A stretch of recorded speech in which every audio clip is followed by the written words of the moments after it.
अभिवादन स्वीकार कीजिए ब्रजेश मिश्रा का और आप देखना शुरू कर चुके हैं द डिबेट। बहनों भाइयों, क्या इस देश में वन नेशन वन इलेक्शन संभव है? भारत जैसे लोकतांत्रिक देश में जहां भाषा के आधार पर, भूगोल के आधार पर बड़ी विविधताएं हैं, वैचारिक परिवर्तन भी हर जगह बहुत बड़ा है, क्या इस माहौल में इस देश में विधानसभा लोकसभा के चुनाव एक साथ कराए जा सकते हैं? ऐसा संभव है? आज हम इसकी चर्चा करेंगे क्योंकि वन नेशन वन इलेक्शन की ज्वाइंट पार्लियामेंट्री कमेटी आज लखनऊ में 3 दिनों तक मंथन के बाद लौटी है। तो आज हम चर्चा करेंगे कि इस कमेटी की लखनऊ में हुई 3 दिन की मीटिंग का आउटकम क्या है और क्या संभव है वन नेशन वन इलेक्शन। आज चर्चा इसी विषय की। बहनों भाइयों, भारत एक चुनाव प्रधान देश है। भारत में चुनाव को उत्सव की तरह लिया जाता है। भारतीय समाज में चुनाव एक महोत्सव है और भारत की लोकतांत्रिक प्रणाली में चुनाव एक अनिवार्य विषय। भारत में प्रत्येक वर्ष आपको कहीं ना कहीं चुनाव चलता मिलेगा और छोटा मोटा चुनाव नहीं होता, बड़े चुनाव होते हैं। ऐसे चुनाव होते हैं, घनघोर होते हैं। सत्ता पक्ष और विपक्ष के लिए इज्जत जीने और मरने वाले चुनाव होते हैं। ऐसी परिस्थिति में और ऐसे माहौल में जब सबका टेन्योर अलग अलग हो तो क्या एक साथ पूरे देश भर में विधानसभा और लोकसभा के चुनाव कराना संभव है? तो बहनों भाइयों, मैं पहली बात तो यह कहता हूं कि असंभव कुछ भी नहीं है और संभव के लिए सहमति की आवश्यकता है। लेकिन इस सहमति के साथ संवैधानिक बाध्यताएं भी होंगी और उन बाध्यताओं को दूर किए बिना, संवैधानिक बाध्यताओं को दूर किए बिना एक देश एक चुनाव पर सहमति बन नहीं पाएगी। उसकी वजह है, भारत में प्रत्येक राज्य में आप देखेंगे तो 3-4 राज्यों का एक साथ चुनाव होता है। उनका वो टाइम पीरियड है और भारत का संविधान 5 वर्ष के कार्यकाल के लिए आपको नियुक्त करता है। यानी चुनाव जो है या तो मिड टर्म इलेक्शन हो, असेंबली भंग हो, पार्लियामेंट भंग हो, तब संभव है, या जिनके कार्यकाल घट रहे हो उनका कार्यकाल बढ़ाया जाए तो उसके लिए संविधान में संशोधन चाहिए होगा। और जिनके कार्यकाल 5 साल के लिए निर्धारित है उन्हें आप 2 साल में कैसे हटा दोगे? मिसाल के तौर पर अगर 2029 में, जैसा पार्लियामेंट्री कमेटी के चेयरमैन पीपी चौधरी ये दावा करते हैं कि 2029 यानी 2029 से देश में एक देश एक चुनाव की प्रणाली लागू होगी, ओके फाइन। पर क्या पीपी चौधरी को ये बात बताना चाहिए और क्लैरिटी देनी चाहिए कि 2027 में उत्तर प्रदेश समेत 5 राज्यों के विधानसभा के चुनाव हैं जिनका कार्यकाल 2032 तक का होगा। 2032 क्या उनका कार्यकाल कर्टेल करके 2029 किया जाएगा? क्या उत्तर प्रदेश में 2027 में उत्तर प्रदेश के मतदाता, पंजाब, उत्तराखंड, मणिपुर और गोवा के मतदाता क्या सिर्फ 2 साल के लिए अपनी सरकार चुनेंगे 2027 से 2029? अगर पीपी चौधरी की माने तो हां, लेकिन बहनों भाइयों, इसको धरातल पर उतारना, संवैधानिक मान्यता देना, कानूनी जामा पहनाना और जनता को इसके लिए तैयार करना, और जनता से पहले राजनीतिक दल स्वयं को तैयार करें।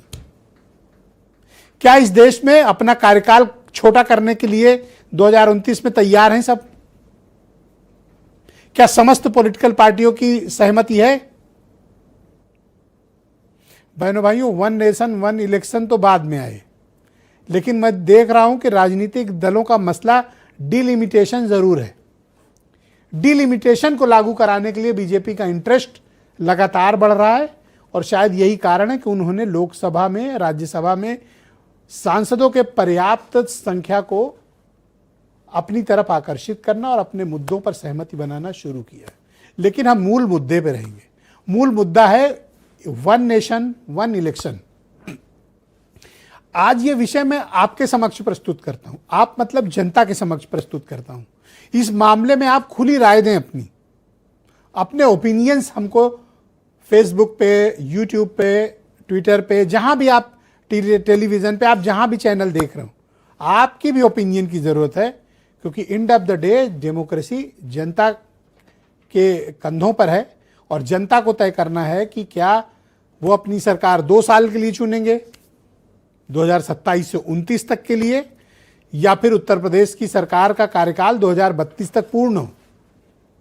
बहनों भाइयों, ये गंभीर चिंता का विषय है और इस चिंता का जवाब मिलना चाहिए।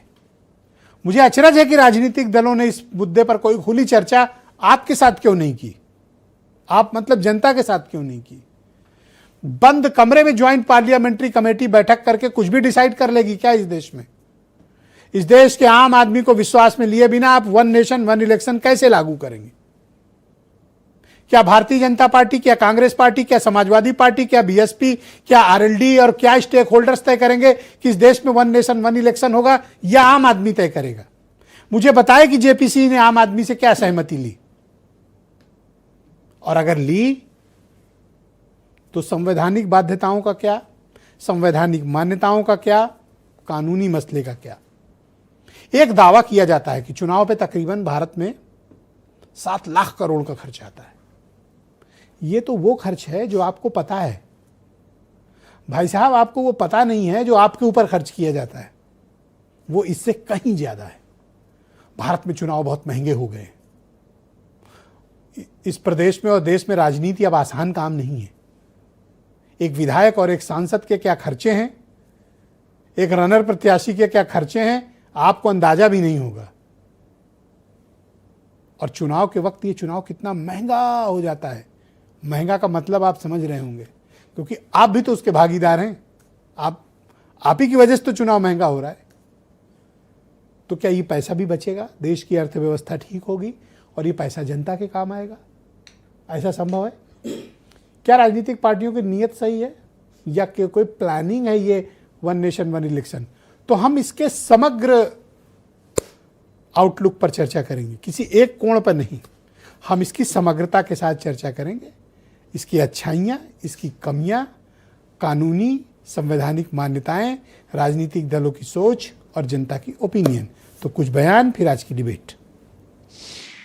एक साथ लोकसभा विधानसभा के चुनाव होने से देश की इकोनॉमी में, भारतीय अर्थव्यवस्था में करीब 1.6% जीडीपी का इजाफा होगा, जो कि 7 लाख करोड़ से ऊपर होता है। मुझे इस बात की खुशी है कि सारे सदस्य हम एक टीम वर्क के रूप में सभी अक्रॉस द पार्टी लाइन, सभी पार्टी के लोग हैं, लेकिन हमारा मानना है कि हमें नेशनल इंटरेस्ट में काम करना। हमारी कमेटी के अंदर टीम वर्क के रूप में अभी जैसे 2028 में अगर लॉ पास होता है, अगर पार्लियामेंट पास करती है, तो उसके बाद में इमीडिएटली लागू हो जाएगा। समाजवादी पार्टी के बहुत स्पष्ट मत है कि ये संविधान संशोधन देश की डेमोक्रेसी के लिए खतरा है। अगर अभी तो सीमित ताकतें हैं, तब तानाशाह हो चुका है चुनाव आयोग। इस बिल के माध्यम से चुनाव आयोग को असीमित ताकतें देने का प्रयास है।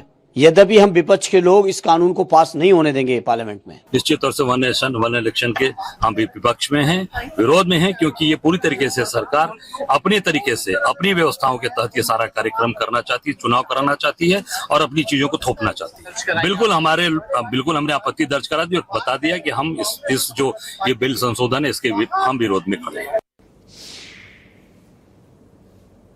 तो बहनों भाइयों, आज की इस परिचर्चा को हम आगे बढ़ाएंगे। दिनेश प्रताप सिंह उत्तर प्रदेश में भारतीय जनता पार्टी के मुख्य प्रवक्ता हैं, दीपक रंजन समाजवादी पार्टी के प्रवक्ता, और मेरे साथ आज खास तौर पर जीसी मल्होत्रा साहब मौजूद हैं, पूर्व महासचिव यानी फॉर्मर जनरल सेक्रेटरी हैं लोकसभा के। हमारे साथ इस कार्यक्रम में एज एक्सपर्ट मौजूद हैं डॉक्टर मोहम्मद अमीन साहब मौजूद हैं, भारत निर्वाचन आयोग के former joint director. Doctor Ajay Upadhyay Congress committee के प्रवक्ता हमें नई दिल्ली से ज्वाइन कर रहे हैं। बहुत शुक्रिया आप सभी का मेरे साथ इस कार्यक्रम में जुड़ने के लिए। दिनेश जी